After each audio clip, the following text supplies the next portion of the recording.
গাজার প্রতি সংহতি জানাতে গত 12 এপ্রিল মার্চ ফর গাজা অনুষ্ঠিত হয় রাজধানীতে, যেখানে উপস্থিত ছিলেন দেশের অধিকাংশ রাজনৈতিক দল ও সংগঠনের প্রতিনিধিরা। মূল অনুষ্ঠান শুরুর আগে ইসলামিক ফাউন্ডেশনের কনফারেন্স কক্ষে সংক্ষিপ্ত বৈঠক হয়, যেখানে উপস্থিত ছিলেন ইসলামী ছাত্র শিবিরের কেন্দ্রীয় সভাপতি জাহিদুল ইসলাম।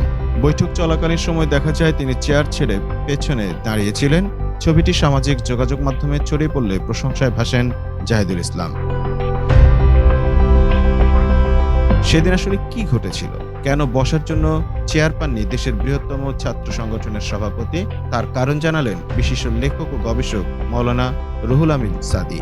মঙ্গলবার নিজের ফেসবুক পেজে দেওয়া এক পোস্টে সাইমুম সাদি বলেন, ছাত্র শিবিরের সভাপতি জাহিদুল ইসলামের পেছনে দাঁড়িয়ে থাকার এই ছবিটি নিয়ে অনেকেই জানতে চেয়েছেন। মূলত ওই দিন দুপুরে মার্চ ফর গাজার দাওয়াতি মেহমান যারা, তাদেরকে ইসলামিক ফাউন্ডেশনের কনফারেন্স কক্ষে জমায়েত হওয়ার জন্য অনুরোধ করা হয়েছিল, সেখানে জাহিদ অতিথি হিসেবে এসেছিলেন। আগেই সিদ্ধান্ত ছিল অতিথি সবাই গুরুত্বপূর্ণ, সবাইকে বক্তৃতা দিলে এত বড় সমাবেশ কন্ট্রোল করা কঠিন হবে। তাই সবাই মঞ্চে দাঁড়াবেন, সকলের বক্তব্য প্রস্তাবনায় তুলে ধরা হবে একসাথে। কিন্তু এই যে কাউকেই বক্তব্য দিতে দেয়া হবে না, এই সিদ্ধান্ত এবং বিস্তারিত রুটম্যাপ মুফতি আব্দুল মালেকের মাধ্যমে আগেই ঘোষণা দেওয়ার জন্য আবারও সবাইকে জমায়েত করা হয় এখানে। জাহিদ বসা ছিলেন, আমি শাহ আহমদুল্লাহ সাহেব সহ পেছনে এসে দাঁড়াই। জাহিদ নিজের সিট থেকে উঠে অনেকটা জোর করেই সেখানে বসিয়ে দেন আমাকে।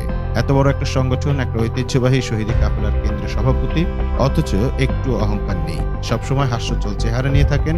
এটা এই সময় আমার নিকট অবশ্যই গুরুত্বপূর্ণ বিষয়। তিনি আরো বলেন, রাজনৈতিক চেয়ার নিয়ে যখন কারাকারি ধাক্কাধাক্কি হয়, এমনকি প্রেস রিলিজে নাম আগে পরে দেওয়া না দেওয়া নিয়ে খুনাখুনি পর্যন্ত হওয়াটা আমাদের রাজনৈতিক কালচার, সেই সময় এরকম একটা দৃশ্যের সাথে পরিচিত হওয়াটা অবশ্যই তাৎপর্যের দাবি রাখে।